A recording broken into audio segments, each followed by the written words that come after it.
Pria itu mengisi mulutnya dengan roti lalu menghidup bar mesin dan menabrak mobil polisi yang diparkir di depannya. Melihat mobil polisi itu terbang, dua polisi langsung marah. Namun pria itu sama sekali tidak takut. Dia berjalan maju mengeluarkan rencana polisi dari sakunya dan memberi kedua polisi itu sebuah omelan besar. Alasan dia melakukan ini adalah karena dia telah menabrak dan membunuh seorang saat mengemudi semalam dan ingin menutupi retakan di kaca depan mobilnya. Meskipun kedua polisi itu sangat marah karena pria itu adalah atasan mereka, mereka tidak punya pilihan lain selain meminta maaf. Dan pria itu akhirnya mendapatkan apa yang dia inginkan, kaca depan baru untuk mobilnya. Setibanya di kantor polisi, kapten langsung memanggil rapat. Interpol telah meminta mereka untuk membantu dalam sebuah kasus dan menangkap seorang pengedar narkoba. Ketika dia melihat foto tersebut, dia menyadari bahwa itu adalah orang yang dia tabrak dan dia bunuh. Pada saat itu, pria itu dipenuhi dengan penyesalan. Seandainya dia segera menelepon polisi, dia pasti sudah dipromosikan sekarang. Sekarang dia hanya bisa berpura-pura tidak tahu apapun. Tak lama kemudian, polisi meluncurkan operasi penangkapan. Ketika semua orang siap untuk bertindak, pria itu berkata bahwa orang tersebut pasti tidak ada di sana. Itu langsung membuat rekan-rekannya curiga. Pria itu dengan cepat mengalihkan pembicaraan dengan perintah kapten. Semua polisi bergegas masuk dan benar saja tidak ada siapapun. Saat pria itu sedang berjalan-jalan di halaman, dia melihat anjing dari malam itu juga berada di sana yang membuatnya sangat bingung. Jadi dia segera mengejarnya. Setelah melewati gerbang logam, pria itu terkejut menemukan bahwa ini adalah tempat kejadian kecelakaan mobil. Malam itu dan jejak ban di tanah masih jelas terlihat. Tiba-tiba sebuah mobil polisi datang mendekat dan pria itu langsung merasa tegang. Setelah melihat mobil polisi itu berhenti di pinggir jalan, dia segera mendekat dan menunjukkan ID-nya. Ketika polisi melihat bahwa itu adalah atasannya, mereka menjelaskan mengapa mereka ada di sana.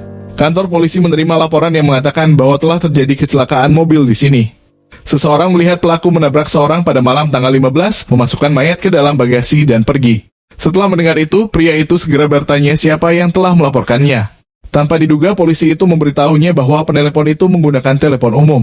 Saat itu rekan-rekannya juga tiba. Melalui penyelidikan, mereka mengetahui bahwa telah terjadi kecelakaan mobil di sini juga.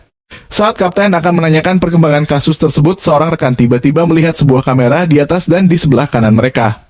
Itu langsung membuat pria itu panik dan kapten segera mengirim seorang untuk memeriksa rekaman pengawasan.